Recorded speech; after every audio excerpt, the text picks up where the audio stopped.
year, North York Community House serves over 15,000 residents in Northwest Toronto. In the second year of the COVID-19 pandemic, we continue to support community members both virtually and in person.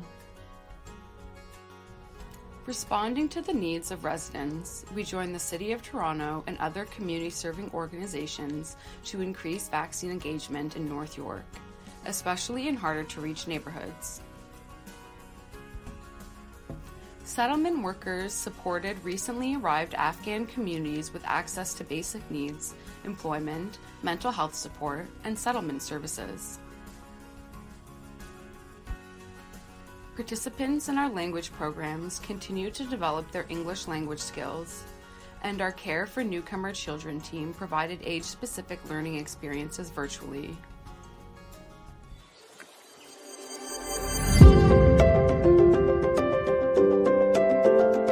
Hello children and families, and thank you for joining me in today's video.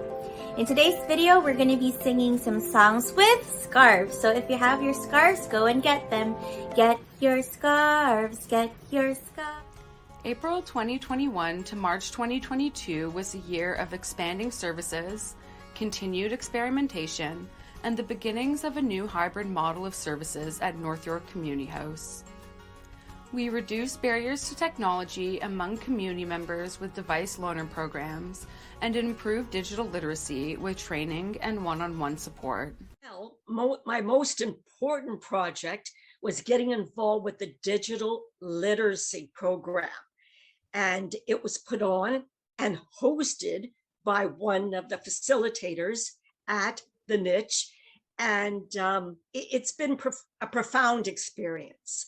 It changed my life and everyone that I was connected with, because isolation was a big, huge problem. A lot of Palestinian traditional things. One of them is the embroidery, which is like I've shown you on my dress. And I also make home things like this one. This is like— You made it? Yes.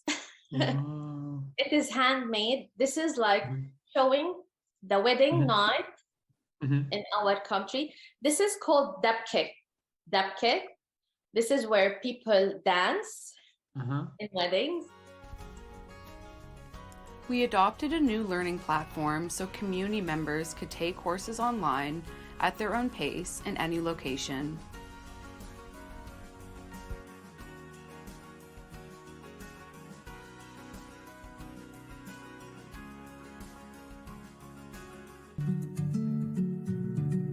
Hi, this is Lorenzo. And this is Natalia. Welcome to the podcast Canadian Citizenship by North York Community House. This is the space where our volunteers will read articles about some of the topics you may encounter on the test.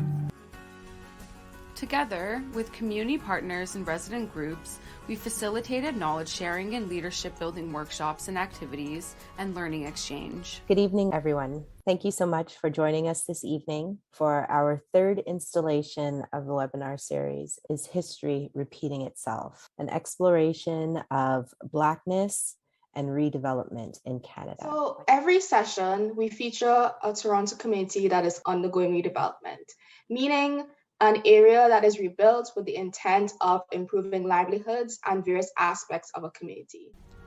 In the second year of the Journeys to Active Citizenship project, the team continued to consult with immigrants and refugees to better understand how to deliver strong programming, and created journey maps that visualize newcomers' journeys to active citizenship. We have been deepening our knowledge and understanding of Indigenous peoples, both within our organization and in the community. What we did acknowledge is that their level of either comprehension or having been introduced to Indigenous issues or culture was minimal. What was commonly said, and still I hear this from people, is, during their education, when it came to Indigenous facts or studies, it was a small chapter in a book that they remember, quickly going over. And for a lot of people, it's very stereotypical, right? Throughout the pandemic, volunteers at North York Community House have offered constant, unwavering support to community members amidst so much uncertainty and change. I volunteer for the Youth Peer Leader Program. My job kind of role is it's like support. So a senior participant will come in and we'll work with them. So if they have any questions about how do I do this online, like write an email, then I'll be the one to help them. We get put in pairs. This year, the Scotiabank Toronto Waterfront Marathon was held virtually, and our Charity Challenge team went the distance to raise funds for children's programs at North York Community House. We celebrated and bid farewell to Amparo Escobar and Shelley Zuckerman as they retired after a career of service and dedication to the newcomer community. Through partnerships, innovation, openness, and a passion for serving our community, North York Community House supported and continues to support underserved neighborhoods in Northwest Toronto through another challenging year. We want to thank our funders, donors, board of directors, volunteers, and staff for your untiring commitment to the many children, youth, families, and seniors that come through our doors each year. And we want to thank you, participants, community members, and friends, for being part of the NYCH family. Your generosity, strength, and resilience inspire us every day. Because of you, we know that together we can build bridges, break barriers, and build a community where all belong and thrive.